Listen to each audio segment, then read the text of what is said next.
الحمد لله نحمده ونستعينه ونستغفره ونؤمن به ونتوكل عليه ونعوذ بالله من شرور أنفسنا ومن سيئات أعمالنا من يهده الله فلا مضل له ومن يضلله فلا هادي له ونشهد أن لا إله إلا الله وحده لا شريك له ونشهد أن سيدنا وسندنا مولانا محمدا عبده ورسوله أما بعد فأعوذ بالله من الشيطان الرجيم بسم الله الرحمن الرحيم الحمد لله رب العالمين الرحمن الرحيم مالك يوم الدين صدق اللہ مولانا العظیم۔ قرآن عظیم کی ترجمہ اور تفسیر ارادہ تو ہماری یہی ہے کہ ہم ایک آیت یا زیادہ سے زیادہ 2 آیت کے ترجمہ اور تشریح کریں گے تاکہ سامعین، سننے والے اور سمجھنے والے، ذوق رکھنے والے شوق کے ساتھ اس کو سنیں اور اس کو سمجھنے کی کوشش کریں۔ چونکہ اس کی آیاتیں بڑی مختصر ہے سورہ فاتحہ کی، تو لہٰذا شروع کی 3 آیتوں کا ترجمہ انشاءاللہ ہم آج پیش کریں گے۔ سورہ فاتحہ قرآن عظیم جس طرح اپنے اصلی بیان میں منفرد ہے، اسی طرح اصطلاحات میں بھی منفرد مقام رکھتے ہیں۔ تو قرآنی باب کو سورہ کا نام دیا گیا ہے۔ سورہ کا معنی ہے بلند منزلت، یا ایک اور معنی بھی اس کا فصیل شہر ہے، شہر کا دیوار، شہر کا قلعہ۔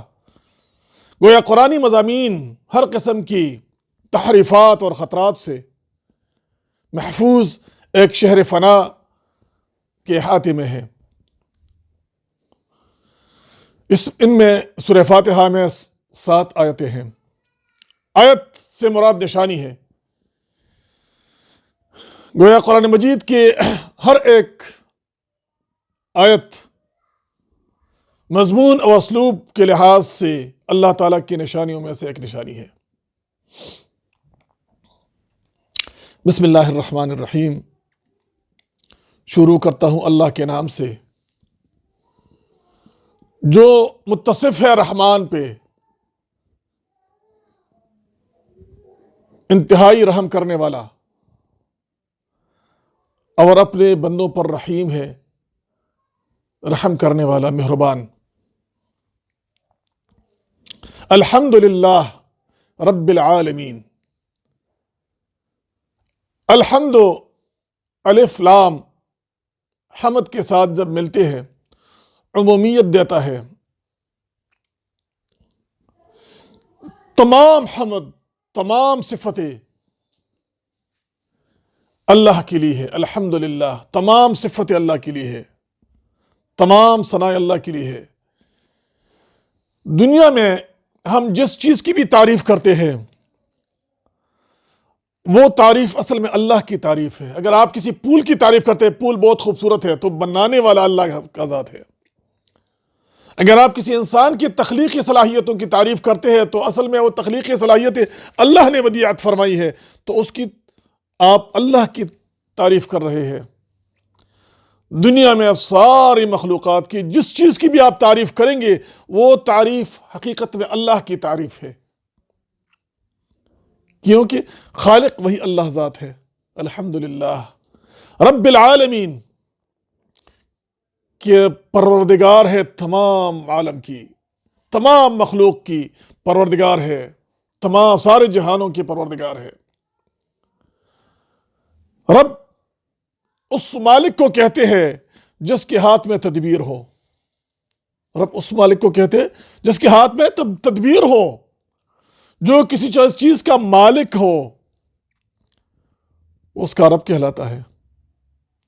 تو دنیا میں اگر عربوں میں یہ اصطلاح ہوتی تھی کہ اس باغ کا رب فلاں ہے، حالانکہ وہ مجازی مالک ہوتے تھے، حقیقی مالک ساری دنیا کا اور سارے کائنات کا اور تمام نعمتوں کا، تمام مال اسباب کا، تمام مخلوقات کا اللہ کی ذات ہے،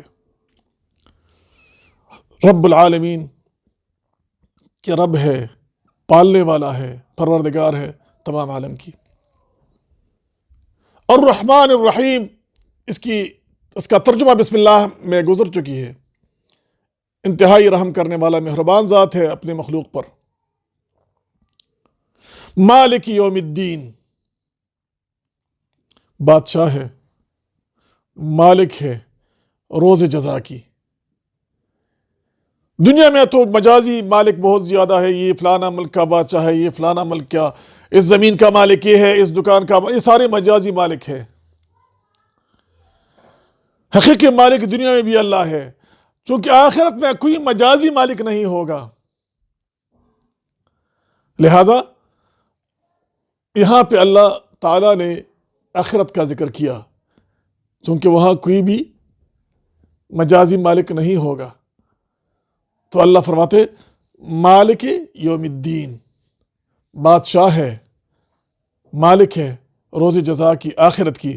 اللہ تعالیٰ کائنات کا حقیقی سرپرست ہے اور روز جزا و سزا کا مالک اور صاحب اختیار ہے۔ آج یہاں تک ہم نے پڑھا، انشاءاللہ العزیز کل ہم باقی آیتوں پہ کا ترجمہ کریں گے۔ اور آخر میں سورہ فاتحہ کا مختصر سا تعارف اس لحاظ سے کروں گا، گزشتہ پروگرام میں ہم نے اس کی تعارف تو کی تھی، اس کی فضیلت بیان کی تھی، لیکن آج میں یہ فضیلت بھی بیان کرنا چاہتا ہوں کہ سورہ فاتحہ بسم اللہ سمیت جب پڑھا جائے 7 مرتبہ، 11 مرتبہ اور میکسیمم 41 مرتبہ کسی بھی بیمار کے لیے پانی دم کر کے پلا دیا جائے تو اللہ تعالیٰ اس بیمار کو شفا دیتا ہے۔ بسم اللہ الرحمن الرحیم، شروع کرتا ہوں اللہ کے نام سے جو بہت مہربان نہایت رحم کرنے والا ہے۔ الحمدللہ رب العالمین، سب تعریف اللہ کے لیے ہے جو پالنے والا سارے جہاں کا ہے۔ الرحمن الرحیم، بے حد مہربان نہایت رحم والا ہے۔ مالک یوم الدین، مالک ہے روز جزا کا۔ وما علینا الا البلاغ۔